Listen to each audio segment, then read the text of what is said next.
¿Alguna vez has sentido que cuanto más das, menos recibes? ¿Que ser amable, generoso y siempre estar ahí para los demás, te deja vacío por dentro? Quizás te lo enseñaron desde pequeño, ser bueno es lo correcto. No causar problemas, no levantar la voz, no decir que no. Pero, ¿y si esa bondad, llevada al extremo, no fuera una virtud, sino una maldición? Imagínate esto, una persona que siempre dice sí. Que antepone los deseos de los demás a los suyos. Que perdona sin recibir disculpas, que da sin que se lo pidan, que ama sin ser amado de vuelta. Suena noble, pero detrás de esa bondad infinita hay una historia de dolor, de represión y de abandono de sí mismo. Carl Jung, uno de los grandes pensadores del alma humana, lo dijo claramente: no te conviertes en iluminado imaginando figuras de luz, sino haciendo consciente tu oscuridad. Y eso es exactamente lo que muchas personas buenas no se atreven a hacer. Han aprendido a esconder su ira, su frustración, su ego, su deseo, todo lo que no encaja con esa imagen perfecta de buena persona. Pero esa represión tiene un precio. Porque lo que no expresas, lo que no reconoces, no desaparece, se pudre por dentro. Y tarde o temprano, ese ser bueno se convierte en una cárcel emocional. Una donde no hay espacio para la autenticidad, para decir esto no quiero, para defenderte, para elegirte a ti. Ser demasiado bueno puede llevarte al agotamiento, a la tristeza crónica, a relaciones desequilibradas, incluso a una crisis existencial. Porque cuando toda tu identidad gira en torno a agradar, a complacer, a ser aprobado, ¿qué queda cuando nadie te lo devuelve? Hoy vamos a hablar de eso. Del lado oscuro de la bondad. De esa parte que nadie ve, pero que consume a muchos desde adentro. Y para entenderlo, tenemos que comenzar desde el principio. ¿Cómo se forma esta necesidad de ser tan bueno, incluso a costa de uno mismo? Todo empieza en la infancia. Desde muy pequeños aprendemos lo que nos da amor y lo que nos lo quita. Un niño que recibe atención solo cuando obedece, cuando sonríe, cuando no se queja, empieza a asociar el ser bueno con ser amado. Y así, poco a poco, nace la máscara del buen chico. Esa máscara no es una elección consciente. Es una estrategia de supervivencia emocional. El niño se da cuenta de que si muestra enojo, frustración, tristeza, los adultos lo rechazan, lo castigan o lo ignoran. Entonces, aprende a reprimir esas emociones. Aprende a mostrar solo lo que es aceptado, la docilidad, la dulzura, la obediencia. Pero esa máscara se vuelve parte de su identidad. Y cuando crece, sigue usando esa misma estrategia para moverse por el mundo, complacer, evitar el conflicto, buscar aprobación. Se convierte en el amigo que siempre está, la pareja que nunca exige, el trabajador que no pone límites. Y todos lo valoran por eso, pero nadie ve el precio que paga por dentro. Porque esa máscara, por más brillante que parezca, esconde la verdad. La verdad de una persona que no se permite ser completa.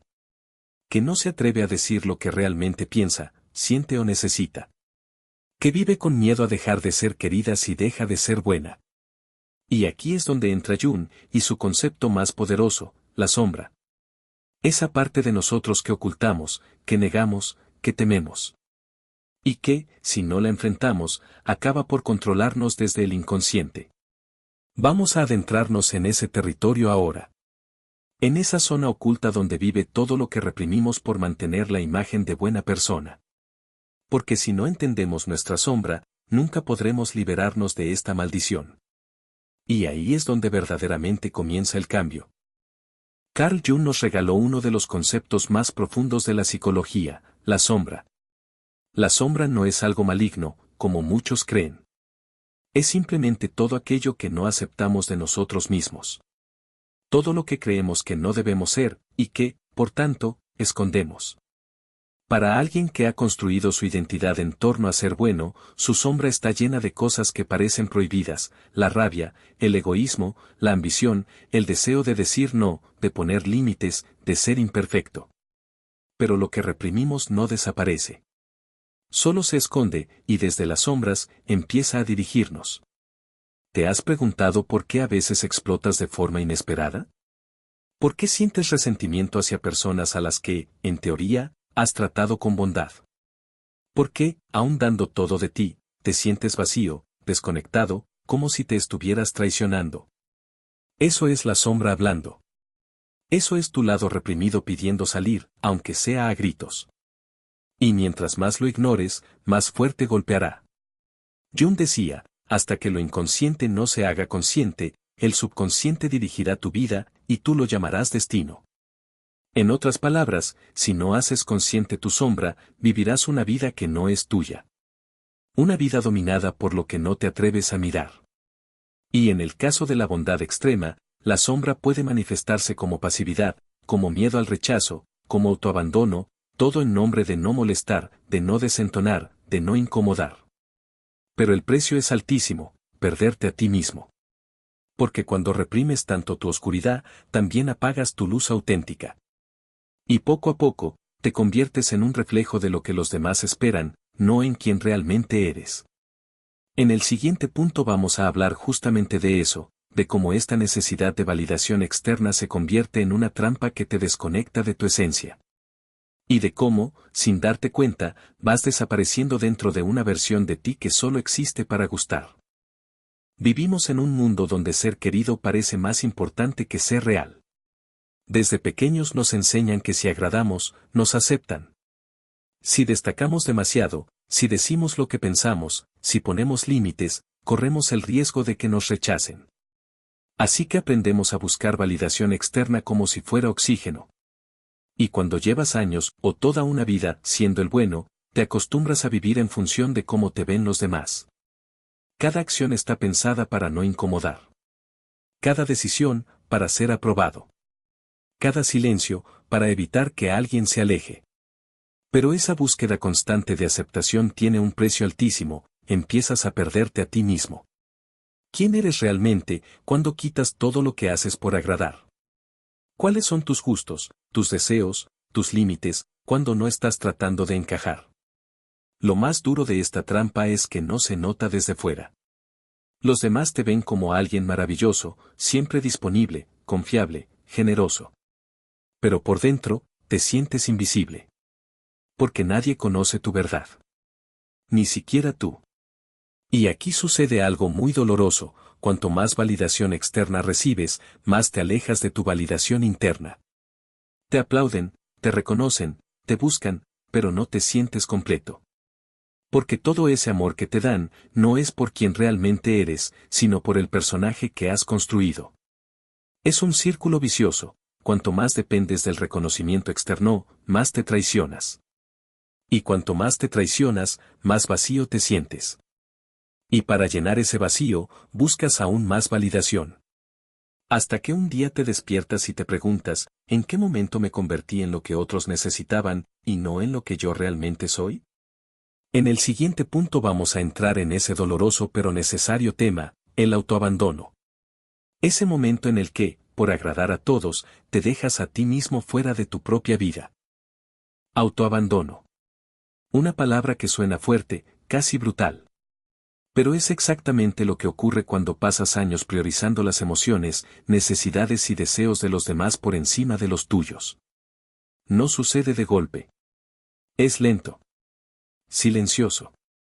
Primero dejas pasar ese comentario que te dolió, porque no vale la pena discutir. Después accedes a hacer un favor aunque estás agotado, porque no quieres decepcionar. Luego renuncias a tus planes, tus gustos, incluso a tus principios, solo para evitar que alguien se moleste o se aleje. Y así, poco a poco, te vas apagando. Te vas borrando. Cada sí que diste cuando querías decir no fue una pequeña traición a ti mismo. Cada vez que callaste tu incomodidad, que pusiste la felicidad de otro antes que la tuya, que sonreíste cuando querías llorar, te alejaste un paso más de ti. Hasta que un día te das cuenta, estás rodeado de personas, pero te sientes solo. Tienes una vida funcional, pero no sientes que te pertenezca. Eres querido, pero no eres tú. Ese es el corazón del autoabandono, una existencia vivida hacia afuera, sin raíces internas. Y lo más triste es que muchas veces nadie lo nota. Porque te ves bien, eres fuerte, siempre estás para los demás. Pero tú sabes la verdad. Sabes que algo dentro se está muriendo. Y aquí es donde aparece una emoción que muchos buenos no se permiten sentir, la ira. Porque llega un punto en que todo lo que tragaste, todo lo que cediste, todo lo que diste, empieza a hervir por dentro. Y aunque intentes seguir sonriendo, ese volcán emocional necesita salir. En el siguiente punto hablaremos justamente de eso, de la ira reprimida. De cómo la bondad extrema no elimina el enojo, solo lo entierra, hasta que se convierte en resentimiento. La ira tiene mala fama. Nos dicen que es peligrosa, que debemos controlarla, que una buena persona no se enfada. Así que quienes han construido su identidad en torno a la bondad, aprenden a ocultarla. Pero la ira no desaparece por ignorarla. Solo se transforma. Y cuando no se expresa, se pudre en forma de resentimiento. Ese resentimiento es silencioso, pero devastador. Aparece cuando haces algo por alguien y ni siquiera recibes un gracias. Cuando ayudas una y otra vez, y nadie está cuando tú lo necesitas. Cuando te esfuerzas por mantener relaciones, y los demás solo toman, nunca dan. Y aunque por fuera mantienes la sonrisa, por dentro se enciende un fuego. Un fuego que no se apaga con más buenas acciones. Un fuego que te grita, basta. Pero que tú no escuchas, porque aún quieres ser visto como la persona amable, servicial, confiable. La ira reprimida comienza a distorsionar tu forma de relacionarte, empiezas a dar con la expectativa oculta de que los demás te lo devuelvan. Te conviertes en alguien pasivo-agresivo. Te saboteas. Te llenas de pensamientos como, nadie me valora, yo doy todo y no recibo nada, los demás solo piensan en sí mismos. Y es cierto, en parte. Pero también es cierto que tú pusiste esa dinámica. Tú elegiste callar. Tú elegiste agradar. Tú reprimiste tu enojo por miedo a perder el cariño de los demás. Jung decía que todo lo que negamos de nosotros mismos se proyecta hacia afuera. Así que, si no reconoces tu ira, acabarás viéndola en los demás. Los verás como egoístas, ingratos, fríos, cuando en realidad, estás viendo el reflejo de lo que no te has permitido ser tú. Aceptar la ira no es volverse violento. Es recuperar tu voz. Es decir hasta aquí. Es permitirte ser humano, no solo bueno. Y cuando no haces eso, caes en un patrón peligroso, atraer personas que se aprovechan de tu necesidad de dar, de agradar, de no decir que no. De eso hablaremos en el siguiente punto, cómo esta bondad extrema se convierte en un imán para personas narcisistas, manipuladoras o emocionalmente abusivas. Cuando vives para complacer, atraes a quienes viven para recibir. Y no es casualidad. Es una dinámica inconsciente, pero muy poderosa. Las personas con un patrón de bondad extrema, que nunca dicen que no, que están dispuestas a dar más de lo que tienen, suelen convertirse en blanco perfecto para personalidades narcisistas, manipuladoras o directamente abusivas. ¿Por qué? Porque en esa entrega incondicional, hay una puerta abierta al desequilibrio. El narcisista no busca una relación, busca admiración, control, poder.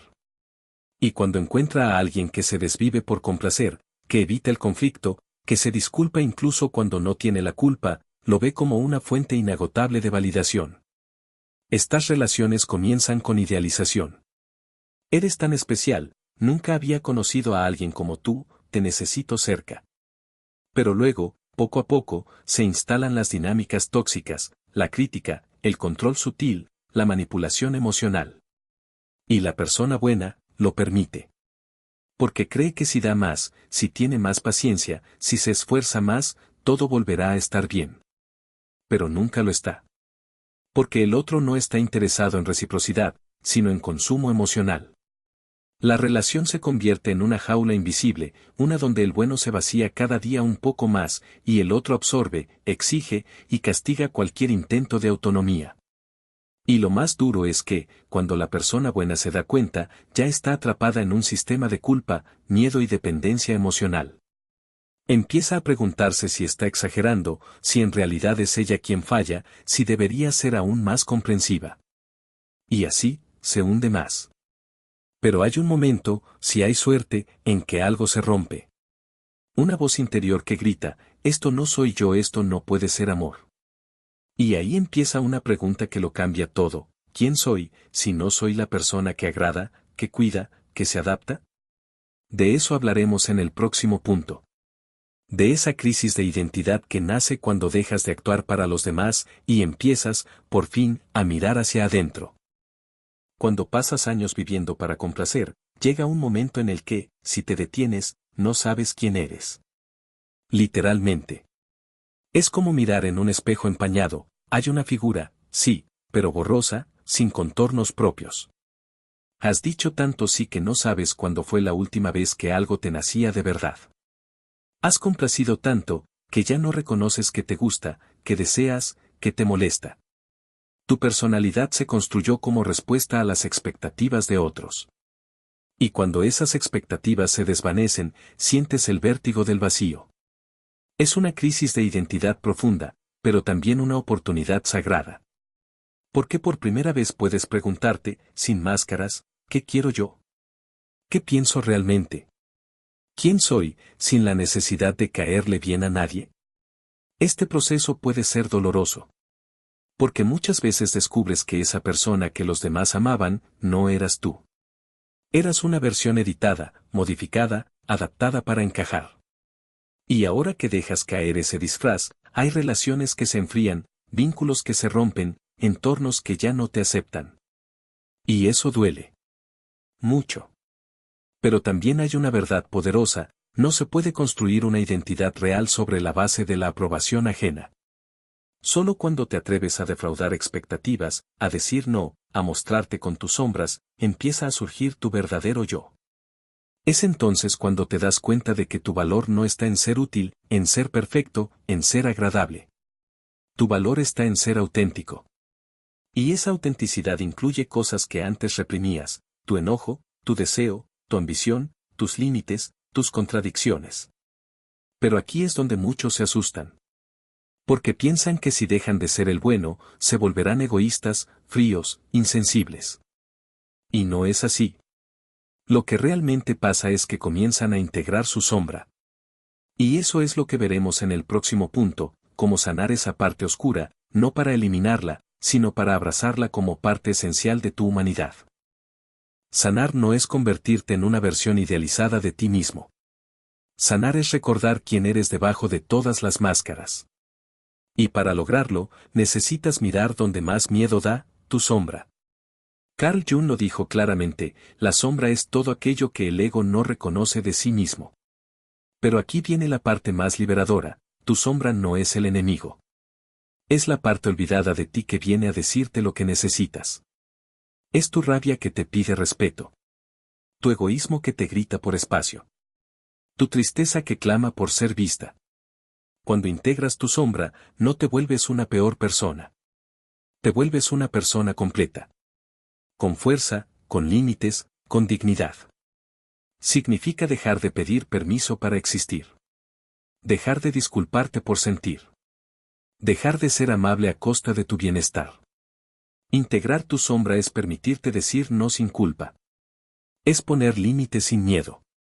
Es defender tu espacio emocional sin sentirte malo por ello. Porque ser bueno no es ser débil. Ser bueno no es desaparecer. Ser bueno no es traicionarte para que los demás te quieran. La verdadera bondad nace cuando eliges actuar desde tu centro, no desde la necesidad. Cuando das porque quieres, no porque necesitas aprobación. Cuando ayudas, pero sin sacrificarte. Cuando amas, sin abandonarte.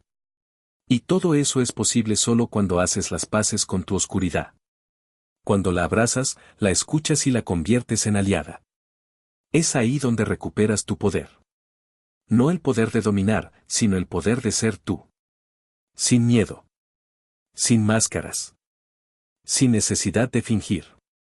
Y eso es justo lo que abordaremos en el último punto, como la autenticidad, cuando nace desde una integración real, te libera de la maldición de ser demasiado bueno. Ser auténtico es un acto de valentía.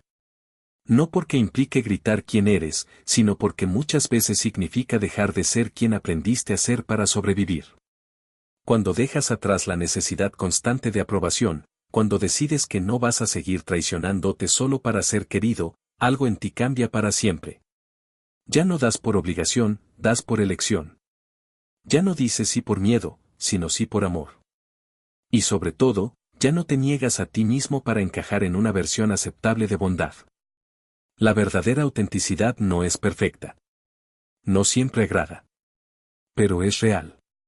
Y lo real tiene un poder que ninguna máscara puede igualar.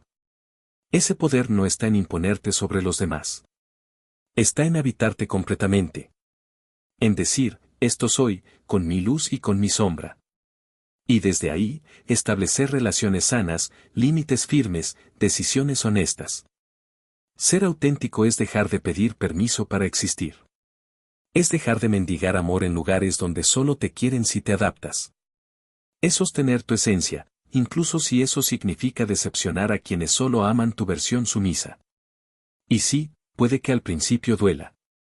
Que pierdas personas, ambientes, estructuras que sostenían tu identidad falsa.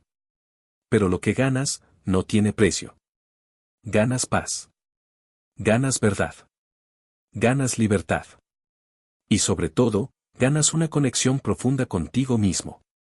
Una donde ya no necesitas ser el bueno para sentirte valioso. Porque tu valor ya no depende de cuánto das, ni de cuánto callas, ni de cuántos te aprueban.